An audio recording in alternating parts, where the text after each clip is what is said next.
Hello, everybody. Welcome to the Fireside Chat here at OOIDA. And this evening, we're going to talk a little bit about broker transparency.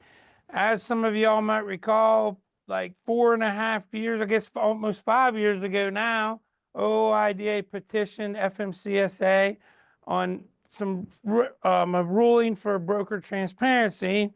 And of course, our government works a little slow, but we finally got a notice of proposed rulemaking. We got a comment period right now. We received lots of comments and questions. So we thought we'd do this to kind of let you know what's going on, our side of it, how it works. And with that, we have our President Todd Spencer here to talk about a little bit, along with Jay Grimes out of our DC office. Hey, I'm Todd Spencer, president of OOIDA. Joined a long time ago in the 70s, back when OOIDA initially started.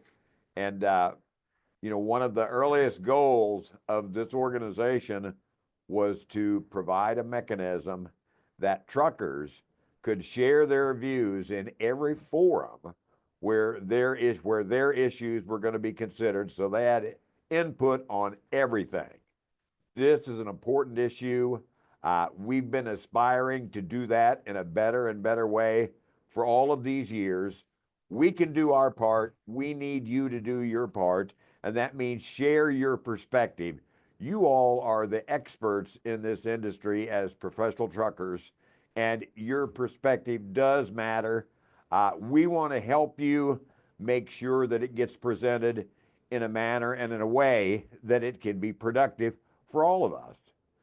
The broker transparency issue has been around for a long time. This is one of the requirements that actually has been in federal regulations for over 40 years. Over 40 years. It's just never been complied with. We need to change that. This is our opportunity to do it. But again, we can let everybody know what's going on, but our words mean so much more if they're backed up by your words and your real world experiences. Because again, you guys are the folks on the front line. Your voice matters. Your opinions matter. Let's work together and fix some of these issues. This is one that needs to be fixed. So Todd, thank you for that. Jay Grimes from our DC office, we'd like to bring Jay on. Jay runs our regulatory affairs, does a lot of dealing directly with FMCSA. He's a real nuts and bolts guy when it comes to regulations. And so he is the expert on this. So Jay, would you like to talk a little bit about the regulation and how this is going to work and our points of it and what we think is going to happen and so on and what people should be commenting about? Definitely, and good evening, everyone. Thanks for joining us. As Todd mentioned, this has been a frustration for decades. And back in May 2020, we submitted a petition for rulemaking to improve broker transparency on two fronts, to require brokers to automatically provide an electronic copy of each transaction record within 48 hours after that service has been completed, and then to explicitly prohibit brokers from including any provision in their contracts that requires a carrier to waive their right to access the transactions records as required by the regulations. And shortly after that, FMCSA opened a public comment period on our petition. They held a public listening session the end of 2020. They opened up a separate public comment period on an opposing position from the Transportation Intermediaries Association, who wanted to completely eliminate these 371.3 regulations altogether. Held public listening sessions at MATS, certainly met with us and met with drivers over the last few years. We got some positive news in the spring of 2023 that FMCSA would not be granting our petition outright, but would be moving forward with a transparency rulemaking. At that same time, they did indicate they were formally denying the broker petition to eliminate the regulations. Since then, we've been waiting, sometimes patiently, sometimes aggressively, keeping FMCSA's feet to the fire and urging them to put out a proposal as soon as possible, and that proposal came at the end of November. And it really focuses on 4 key provisions that we think can be a great first step and great progress into really changing the game, putting a lot of regulatory burdens back on the broker side of things, and level the playing field when it comes to negotiating with brokers. The first provision requires brokers to keep their records in electronic format. A lot of brokers, we know are already doing that. This would hold everyone to that standard, would eliminate a loophole that we see brokers use often that requires motor carriers to come visit their place of business to only view a physical hard copy of the records. Having them all electronic does away with that loophole. The second provision makes some tweaks to some of the regulatory language in 371.3, does away with some language that differs between brokerage and non-brokerage activities. It also specifically outlines what types of information has to be included. And that's going to be a description, amount, the date, and the charges and payments connected to the shipment. It would also be required to include any claims connected to the shipment, such as a shipper's claim for damage or delay. FMCSA has proposed this to ensure that parties have full visibility into the payments, fees, and charges associated with the transaction, so that a lot of this stuff can be resolved in a more efficient and more fair manner among carriers and brokers as part of the claims process, which we know is much too broken right now. Third provision really shifts that regulatory obligation back on to the broker side of things, clarifies the obligation imposed on brokers to respond to requests for transaction records, and strengthens the wording in 371.3C that brokers must provide, upon request by any party to a brokered transaction, a copy of the record of the transaction required to be kept by this section. Records must be provided electronically within 48 hours of the broker's receipt of the request. We think that is an improvement upon some of the vague language that is currently on the regulations, which we know FMCSA is not enforcing, and certainly brokers are not in total compliance with. Lastly, simply requires brokers provide the records to be required within 48 hours when a party to the transaction requests those records. So that sets up a 48-hour window, which we think provides sufficient time on both the motor carrier and broker side to get this information in a timely way. So I think there's some positives there. And throughout the proposal, FMCSA makes it clear that the current system is unfair to carriers and creates advantages for brokers. They use sort of a government term called asymmetry of information, where the brokers are able to hide what they know, and sets up unfair negotiations between carriers, shippers, and brokers. So I think encouraging to see FMCSA allude to that throughout the notice. Of course, there are some things that we would have liked to seen in the proposal that we're going to continue to advocate for. Certainly, unfortunately, FMCSA does not prohibit brokers from including waivers in the proposal. They kind of use some legislative reasoning to say that FMCSA, unless they're directed by Congress, cannot include specific waivers. So we are disappointed to see that omitted from the proposal, but are certainly going to make that case in our public comments. The other thing that's going to be really important here is the automatic disclosure. That is something we petitioned for, where brokers had to automatically provide the records.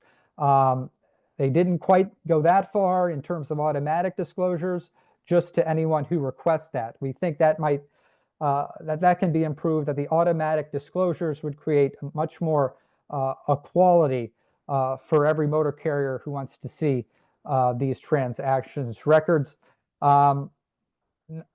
Lastly, FMCSA is not putting out any new penalties. They are relying on the current civil penalties that are already approved in federal motor carrier safety regulations. And frankly, they don't provide enough of a strategy exactly on how they're going to improve enforcement.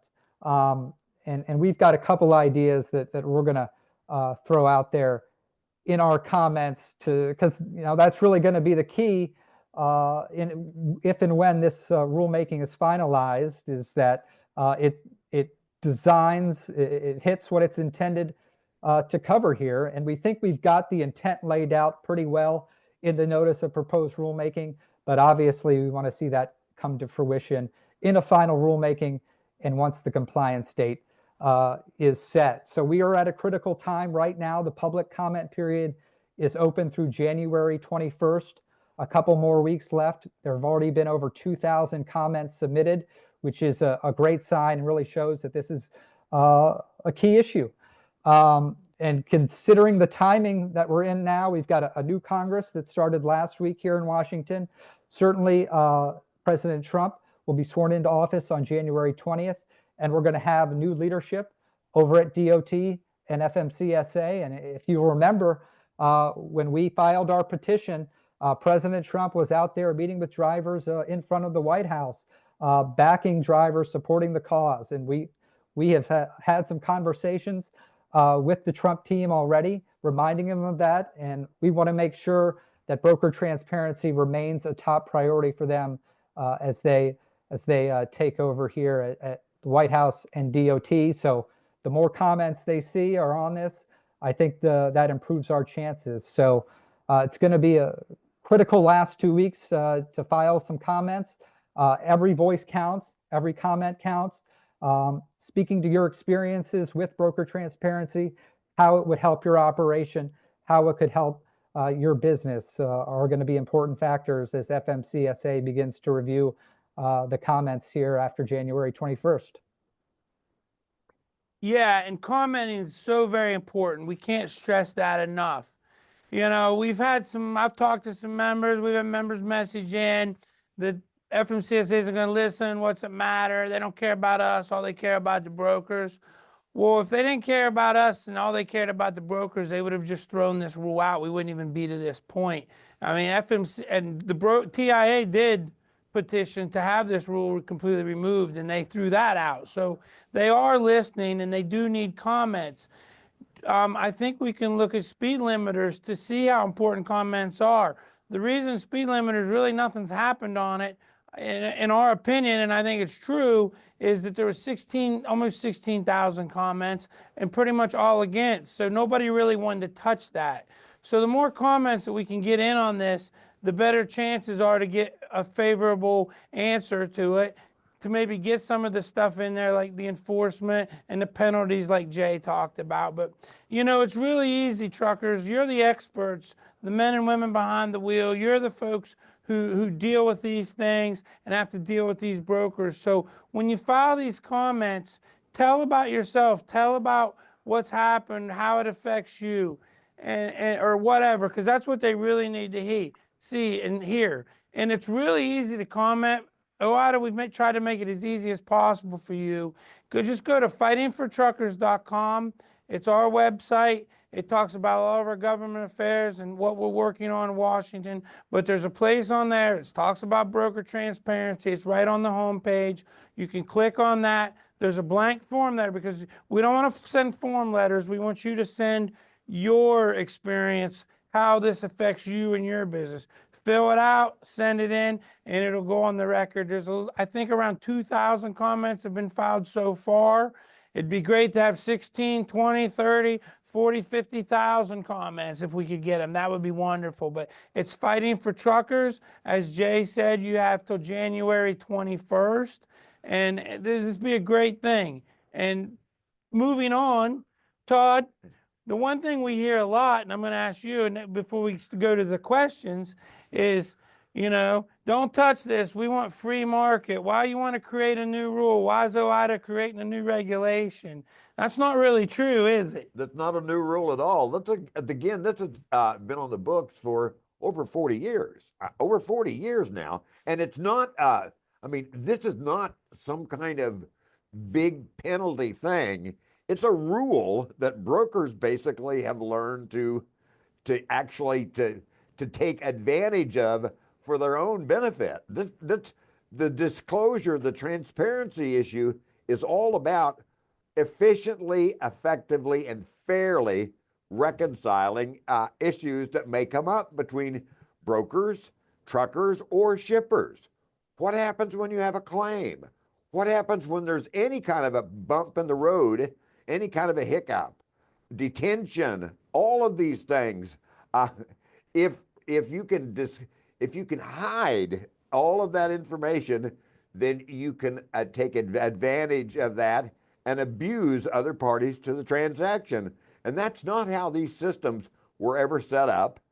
They were set up to work efficiently, provided all the participants are dealing with the same information. And transparency is having the same information. This is our opportunity to basically just make the case for basic fairness and address the issues where FMCSA so far has come up a little bit short in their proposal. Yes, it shouldn't be permissible for anyone to waive provisions of compliance with federal regulations. They're required. You can't just simply waive them. And there ought to be meaningful penalties for violations of these rules.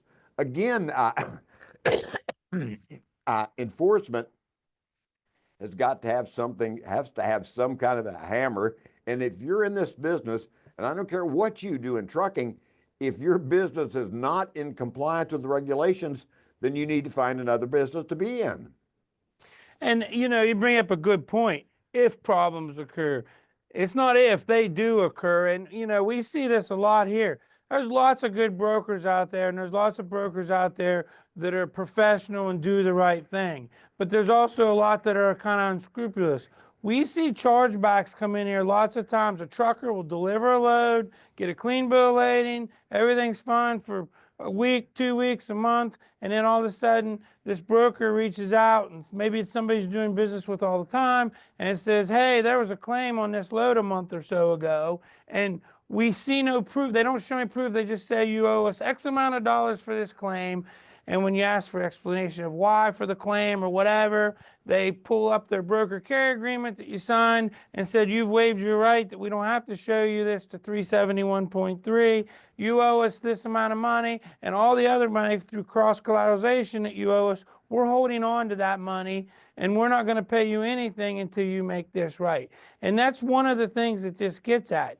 If you're working for good professional people that pay you and treat you fairly, this should have no effect on you. This is, like Todd said, when and if there's problems, and being transparent so everybody knows what's going on. So with that, do you have anything else to add? Not at the second. So let's go out to you folks. I know we got some questions coming in, and let's get some of these questions, and we'll try to get them answered for you and address what you want to hear. Do you think there will be an issue with who will be considered a party, and how will a broker prove that someone is a party? Do you think there's an issue on who is a party?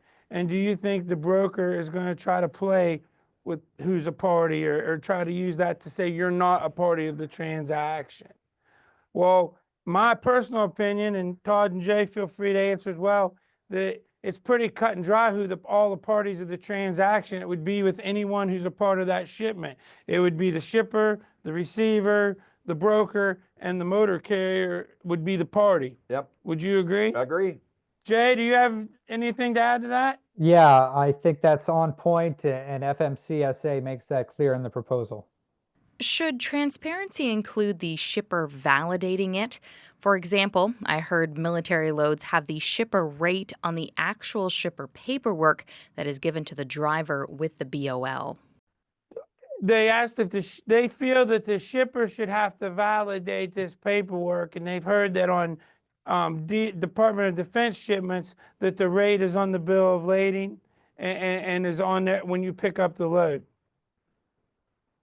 I would be all for that. I would be all for that.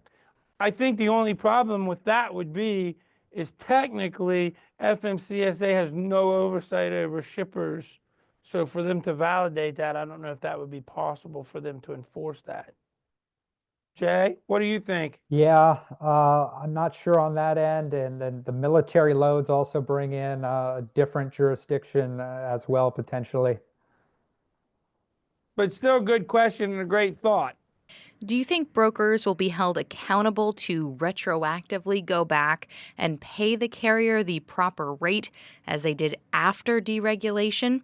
As Todd says, 371.3 has been around 40 years. Do we think that this law or regulation, if passed, will be retro and that the brokers will have to go back and pay the right amount at the time after, like they did since this goes back 40 years? Technically, in my opinion, no. It's going to come into effect, and from here forward would be, first of all, and plus, it doesn't say what they have to pay you. It just shows that they have to pay you, show what the rates and all this were. So if you agreed on hauling something 5 years ago or 2 days ago, you still made that agreement. You're just going to see what the broker got paid as well. Correct? Yeah, it would. There's no way it would be retroactive.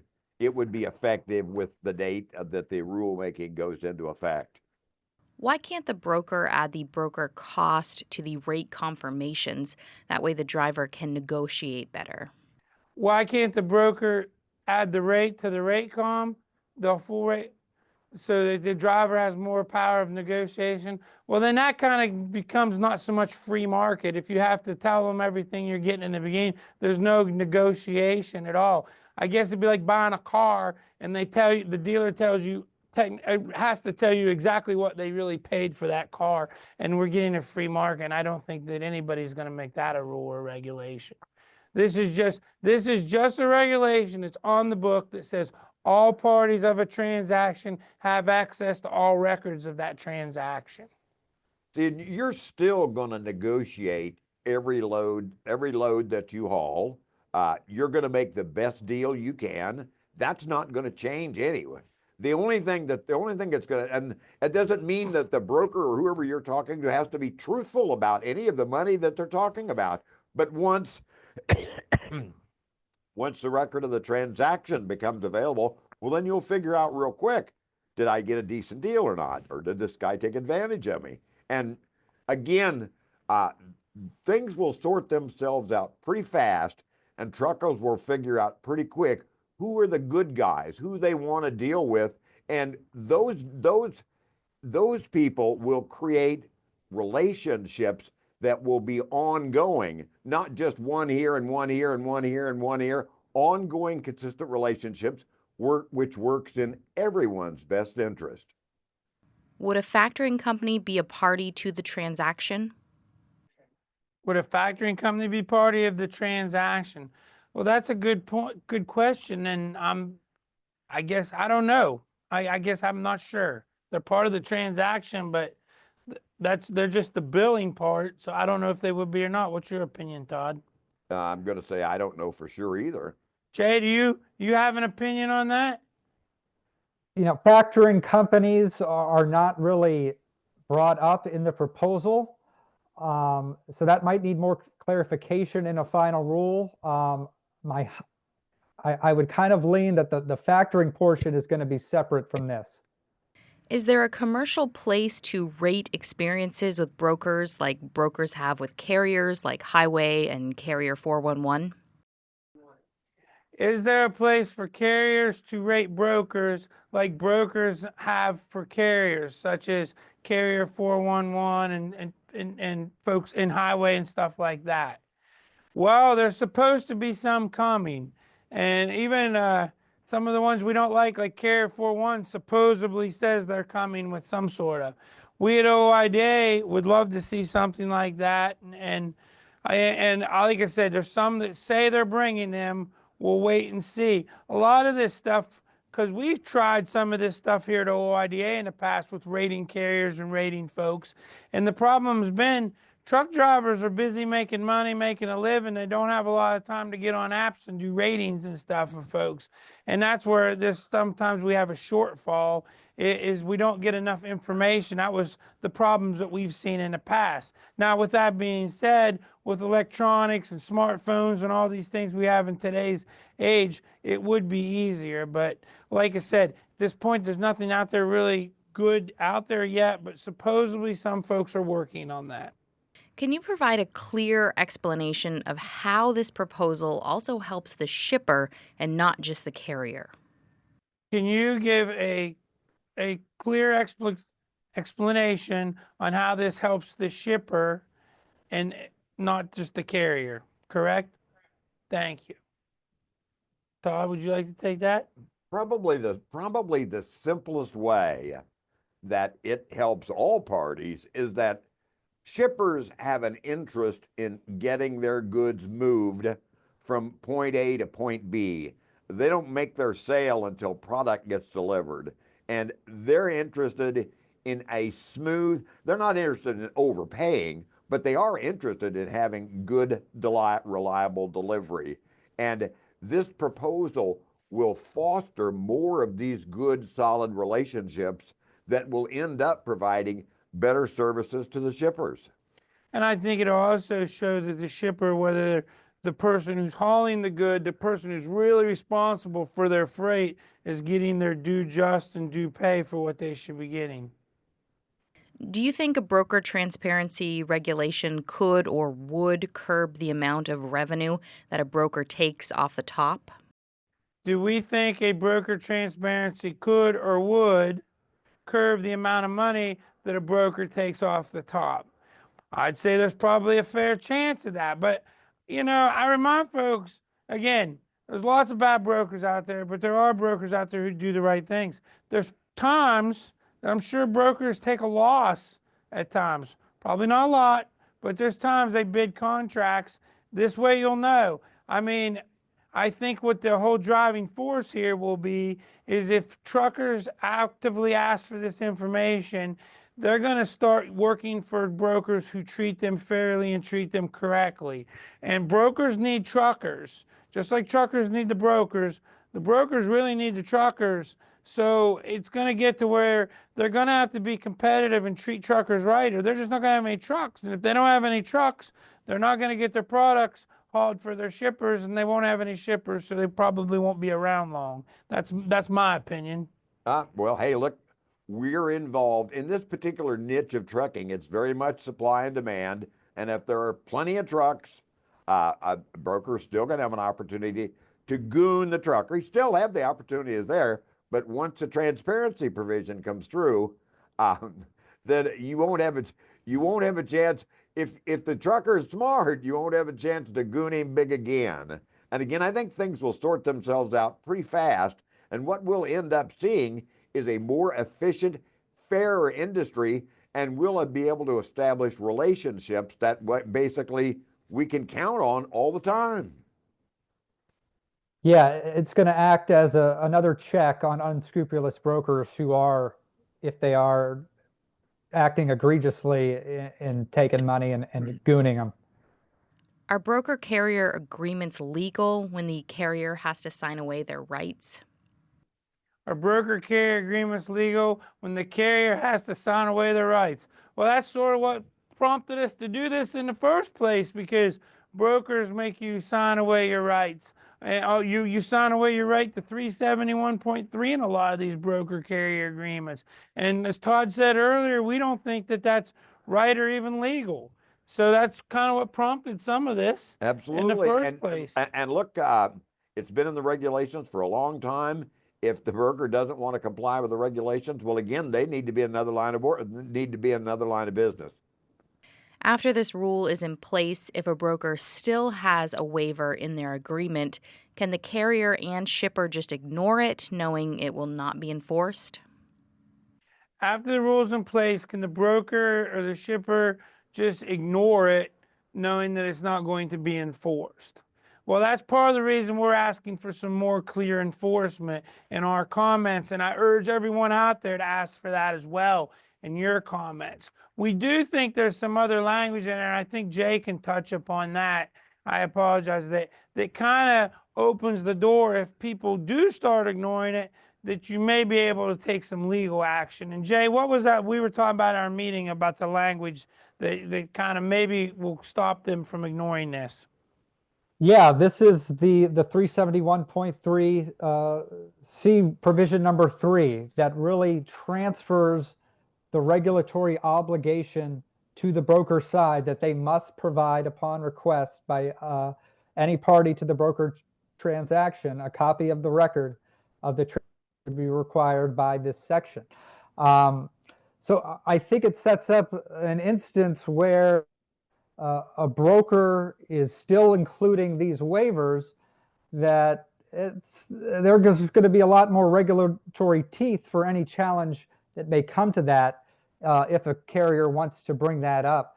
Certainly there's going to be avenues for carriers to report illegal broker activity. We need those avenues to be improved, and some of the outlets that are currently available definitely need to be bolstered and strengthened, so that when a carrier does make a claim, does file a report against a broker, that complaint is heard, that it's remedied in a timely manner, and that FMCSA takes appropriate action. And I think that's a good point to talk about real quick, touch on real quick too, Jay. Right now, but besides filing your comments, if you're having an issue with a broker where they're asking you to waive your rights, or you ask for this information, they won't give it to you or anything like that, you need to go to the National Consumer Complaint Database, the NCCDP, that FMCSA, and report that, and let them know that this has happened, and go there.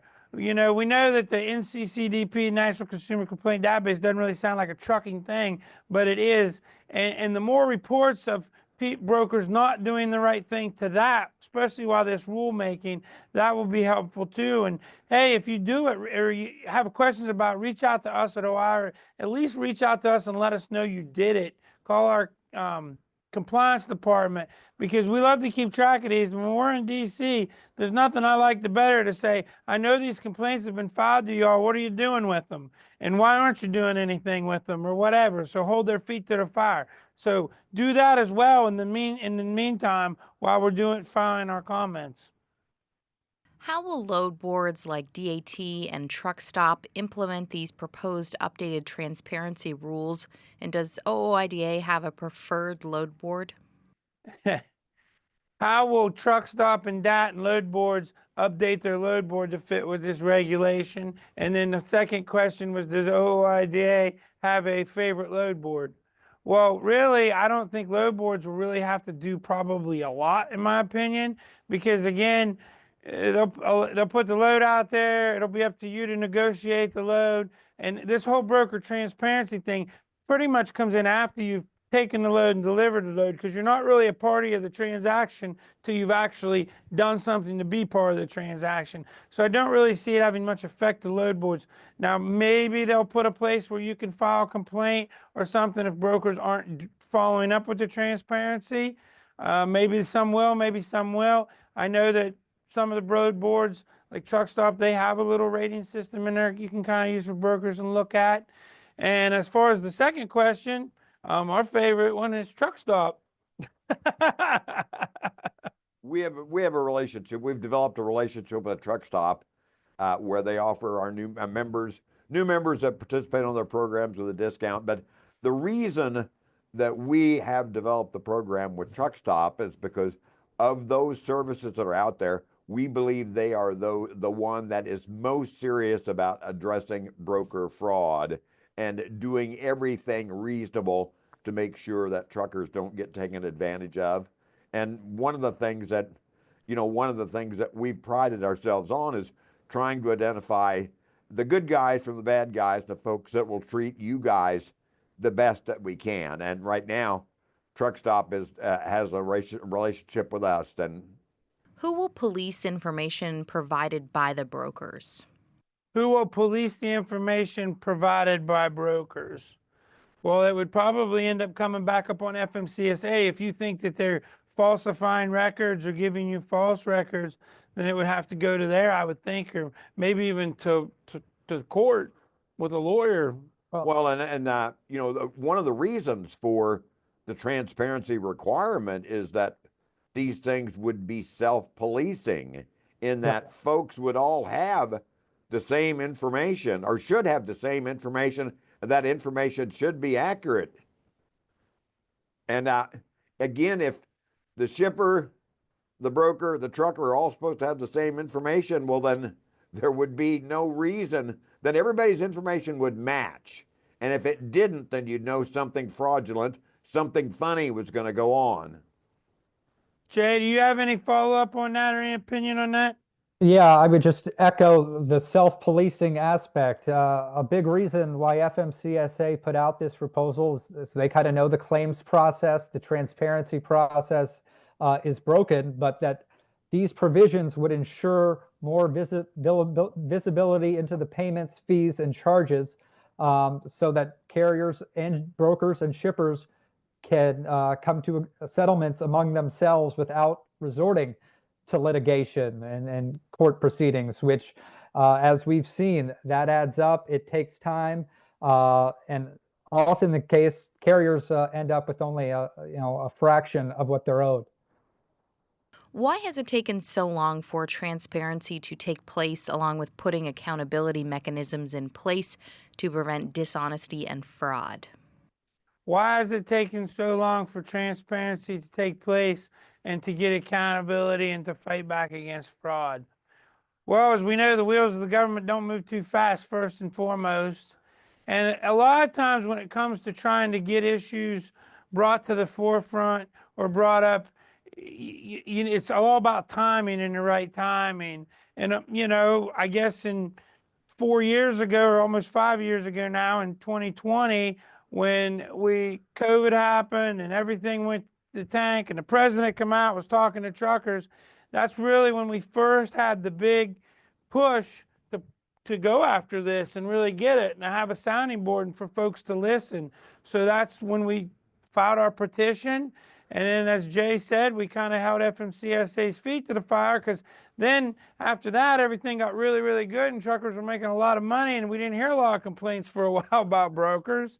And then we hit the COVID hangover, and we were able to get back into this, and this fraud and stuff started, this whole freight fraud.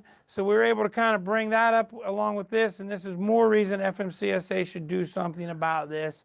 So I think more than anything, it was looking for the perfect time. And it took a long time to get there, but when we got there, we have taken advantage of it.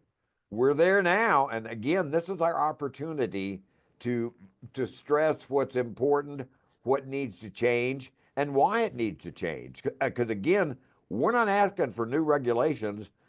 Transparency is just an issue of basic fairness. I mean, and basic fairness and efficiency. And this is our opportunity to get it, to really get it, and to put some teeth. Maybe, I mean, maybe not the big fangs we'd like to have, but put some teeth into the issue where we get this thing going in the right direction. And again, the good guys are going to have no problems with this whatsoever. That will allow them to develop better relationships. The bad guys, you may have a little bit more of a problem with it, but you know, it's one that you own. Who cares, right? If brokers share their pricing with carriers, I think that'll result in other brokers getting the data and using it to negotiate better with shippers. The end result will be cheaper rates. Who wins? If brokers are sharing the data from their shippers and their rates, they're afraid that the other brokers will get this information and steal their freight and steal their cargo and cut their rates. That probably can happen. I'm here to tell you. It's happening right now. I was going to say, but it's happening right now. Believe you me, there's all kinds of information out there, all kinds of ways. I saw technology at a show I was at not too long ago for shippers to use to show what competitive shipping lanes and rates and everything is from points to point. And they would put in a point and what it was, and it shows up all these different rates to give folks an idea. So that stuff is happening now, and we all know it does. We're all truckers. I mean, even truckers do it to other truckers at times. So, you know, that's really nothing new in our industry. Everybody makes their own deals. You do your own negotiation, and if you're smart, well, I won't say. Some prefer to do it on a long-term relationship. I've known truckers that have annual rates where they haul the same product for the same rate all year long. Good times, bad times, but it's steady. It works for everybody. And again, we're in a service business, and shippers are interested in quality, good service. You guys provide it. What will happen to the broker if they don't comply? What will happen to the broker if they don't comply? Well, that's one of the questions that we have as part of our comments, because they don't really address what penalties or things will be. We feel that, I mean, FMCSA has a right to take their brokerage authority. It's well within their right. As far as civil penalties and stuff like that, that could come down to maybe lawsuits or whatever. Jay, what's your feeling and opinion on that? Yeah, FMCSA has their authority to revoke the broker's authority. Certainly, there's a schedule of civil penalties that is approved within the Federal Motor Carrier Safety Regulations that is at their disposal. A little tougher for FMCSA if it becomes a criminal case, and if it rises to that degree, and FMCSA is, the official word is they defer that to the Department of Justice, which, you know, sounds great on paper, but we have not seen a whole lot of incentive from the Department of Justice to enforce the widespread fraud and the violations that's going on within the broker community right now and over the last few years. So FMCSA, you know, does have some tools they can use. We are pushing for legislation that was introduced last Congress, HR 8505, that would kind of expand FMCSA's criminal action and enforcement abilities and give them some more legislative power that they're kind of deflecting towards DOJ right now. Why isn't there a minimum rate or a cap on what brokers can take off the top of the load? Why isn't there a minimum rate or cap that brokers can take off the load? And we get this question a lot. Again, this is a capitalistic country. We're also a free market country. So that's why there's never probably going to be anything like that put on.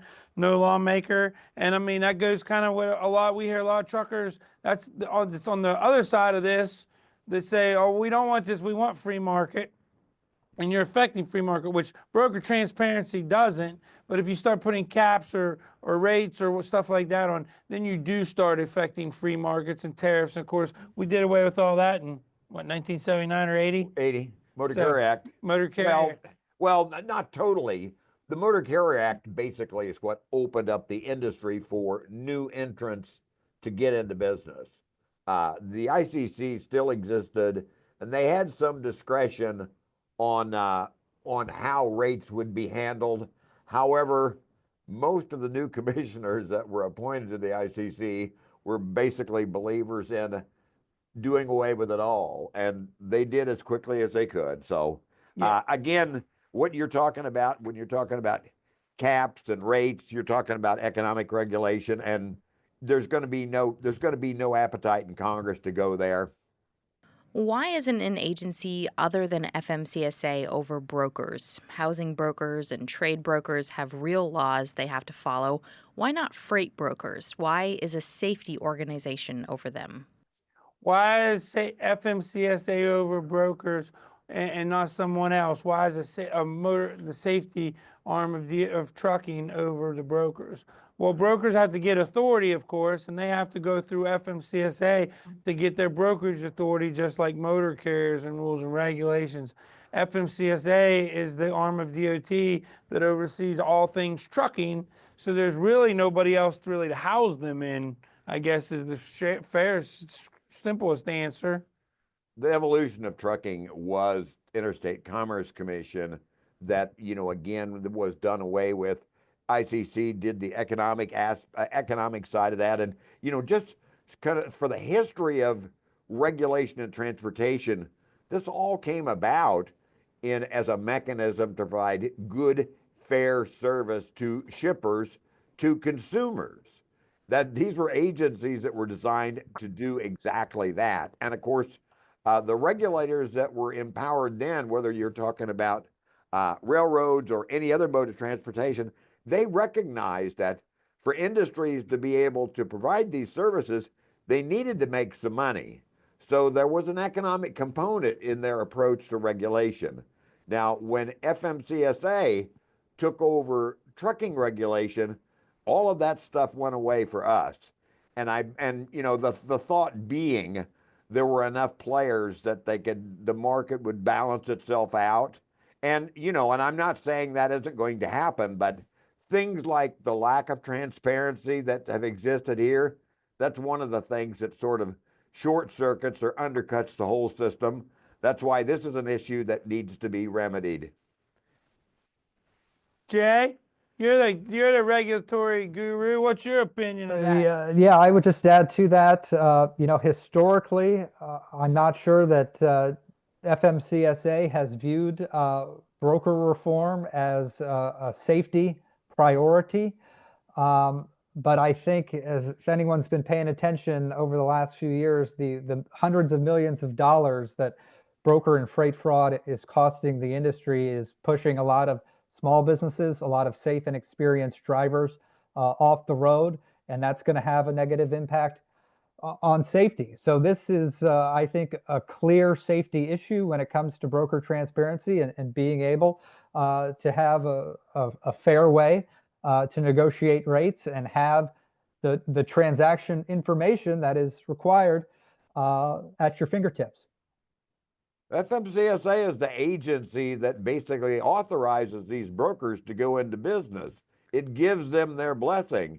And with that blessing, there needs to be some responsibilities, and being responsible to comply with regulations is one of those responsibilities that truckers can't duck, and neither should brokers. Well said. Now, Todd should know this. Are the rates being paid now less than what they were paying in the 1970s? Todd, are the rates being paid now less than what was being paid in the 70s? Well, there are various examples. I'm told the rates out of Hershey, PA haven't changed much in forever. There are other pockets like that. There were always crummy rates going out of certain areas where the balance between cargo in and cargo out is way off. Florida, lots of times on the West Coast, except for produce. There were good rates around a long time ago, and kind of the difference between trucking before deregulation and trucking after is that not everybody had authority to haul everything everywhere. So it was much easier to set a higher rate and collect it. And I didn't have any complaints. OOIDA was never a proponent of deregulation because we knew it would set off a race to the bottom when it comes rates. Having said that, we were thrilled when our members were able to start their own companies and grow them if they wanted to. What is being done about motor carriers not carrying the proper insurance and those who have no insurance? Also, what is being done about non-compliant carriers with either no DOT number or invalid numbers? Well, this really isn't a question about broker transparency, but we'll ask it because we appreciate anything. So the question again is, what's being done about carriers not carrying the right insurance or improper insurance, or having no DOT numbers? Well, I can tell you that I know that enforcement, FMCSA, CVSA, law enforcement, everybody knows that these things are going on. I personally am sitting on a committee at CVSA on freight fraud, and this is one of the big things they're talking about. Some of the law enforcement talks about how folks are changing their numbers in the middle of an inspection even. So they know this is going on. Some people are using states, and I think it's just a matter of trying to catch them or catch them for the right thing. And sometimes it seems really easy, but I don't think it's as easy as what we all think it is, I guess is the fairest answer. But I know enforcement knows what's going on, and I know they're really, really trying to crack down on it and make it, because part of this stuff falls into this whole freight fraud problem we've been seeing since the downturn in COVID. How do I complain about a broker when they cancel a power-only load after I was already hooked on? How do you complain about a broker after they cancel a power-only load after they're hooked on? Well, first of all, hopefully in your broker carrier agreement, you had something to address this. It's kind of like a truck order not used or a change of venue or whatever. So if you didn't have anything in your broker carrier agreement, unfortunately, that's probably shame on you for making sure, because that's the important thing. I can't stress this enough. Make sure you read those broker carrier agreements, try to amend them, however, to protect yourself for when anything bad like this happens. Truck order not used, being detained, too much time to unload, all the different things can happen. You want to try to make sure as much of that information's in there before you ever agree to go take the load. If it's in there and they don't pay, really at this point in time, go back to where I said, make your complaint to the NCCDB, the National Consumer Complaint Database.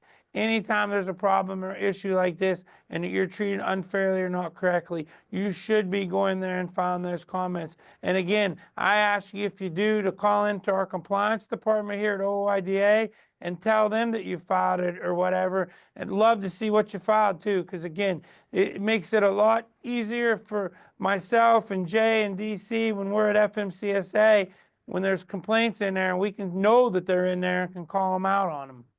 Will the broker transparency rule make a difference? Todd, this is for you. They'd like to know if this rule will make a difference. Hell yes, it'll make a difference. Again, we have, I mean, some of the brokers are just, they're just up. They're apoplectic about this.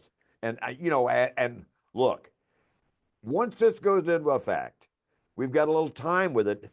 Guys will sort out the good guys from the bad guys. The good brokers will get more dedicated truckers that will be working with them.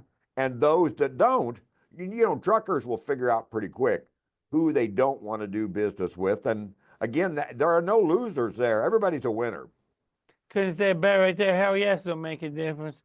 That's what you've been doing for almost 50 years here, huh, Todd? It's making a difference. Making trucking better for all of us. Hey, but listen, we talk to lawmakers, we talk to the regulators, but our words don't come up way short if we're not backed by you guys, because you guys are out there on the front lines. Tell us what's going on. Don't, you know, look, you are the professionals. You're the folks that are there. Share your experience and we'll work to make things better. We do it together. FMCSA doesn't enforce the leasing regs now. Will this one be any different? And if so, how? FMCSA doesn't enforce the leasing regs now. Will this be different? And if so, how? I sure hope so. Again, it's a matter of us doing everything we can to insist that this is enforced. And let's talk a little bit about the leasing regulations, because the leasing regulations, the ICC leasing regulations that come into play between carriers and owner-operators leased to those carriers, that was OOIDA's first major accomplishment that we got pushed through in 1979. Just basic things about terms of payment, terms of disclosure. You're right to see a copy of the rated freight bill. You know, when you should be paid. You got to be paid within 15 days. If they collect an escrow, they got to give it back within 45 days. These are calendar days, not business days. Those regulations are just simple fairness.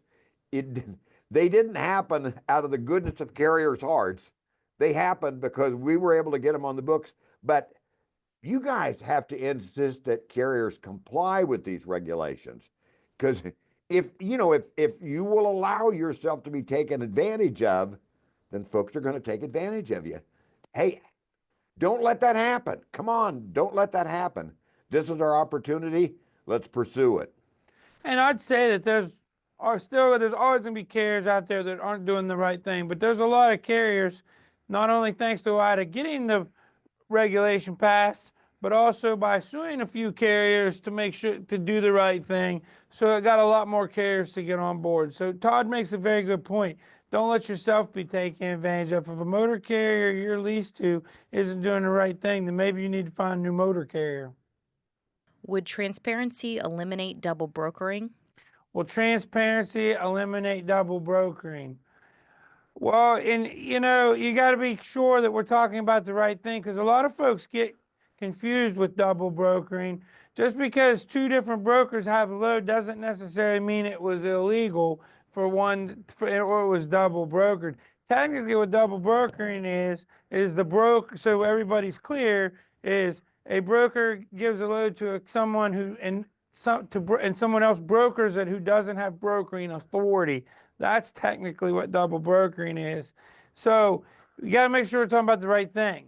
But it should help for it, and you at least should know, because again, all parties should have copies of the transaction. So if there was more than one broker involved in this, you should know. Well, they call it interlining. Isn't that the proper term? Well, that was the term Back in the day, a million years ago. when two brokers Yeah. pass the load to the next person. So And that's one of the questions that FMCSA wants feedback on. If this proposal effectively reduced instances of illegal brokering through carrier policing with transparency information, would the brokers engaged in illegal practices exit the market, resulting in the transfer of illicit profits to legally operating motor carriers and or brokers? So I think FMCSA sees the transparency proposal as a way to get some of these bad brokers out. And we think that could be the case here. And that's going to shift, I think, some of these profits back into the right hands of the hardworking men and women of the trucking industry. They sure would exit the market faster if there were some meaningful penalties. So we're just about out of time. I'm going to take one more question, and then we're going to wrap this up, because we know folks have places to be. So what's our last question for tonight? If at delivery a shipper asks the broker for transparency 48 hours later, the shipper will likely not have paid yet. How can a broker comply with the new data elements for what was paid by the shipper and what was paid to the carrier? So if you deliver a load and you ask for this, for the payment or what the broker was paid, the broker wouldn't have probably been paid after 48 hours, because we know a lot of people are on 30 or 60 days. So how can they give you that information? They should have a contract. I mean, it's that simple. They should have a contract for what the rates are, if there's any kind of accessorial charges or anything like that. So yeah, they physically won't have been paid probably, but they'll know what they're billed for and what they're billing for and what they're giving to you. So with that, folks, I'd like to thank you all for joining us. Remember, go to Fighting for Truckers to file your comments. You have up to January 21st to do this. Again, on behalf of myself and everyone here at OOIDA, we thank you for what you do, truckers. We're proud of you. We're proud to represent you all. And this country wouldn't be anywhere if it wasn't for the men and women behind the wheel. We know you have a hard job. We know it's a tough job. I've done it. Todd's done it. We have the utmost respect for you and appreciate you. And we hope that you understand we're here fighting for you every day. Thank you for spending a little time with us. This will be re-aired out there, so please share it to your friends and on social media for us, please. I thank all of you who are watching that are members of OOIDA. We appreciate you. For those of you that aren't members of OOIDA, I encourage you to join, because the more we have, the stronger we are. And if you call into OOIDA to our membership and tell them that you watched this, you'll get a $10 discount off of our normally $45 a year for $35 for just watching this and calling in. So please do that. if you didn't get your question answered or you have more questions or whatever, please feel free to call in here to OOIDA anytime.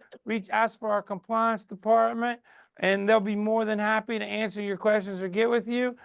Also, you're also welcome to talk to myself or Todd. We do answer our phone, and we're always happy to talk to you. So again, thank you for what you do, truckers. Be safe out there, and we'll catch you on the flip-flop.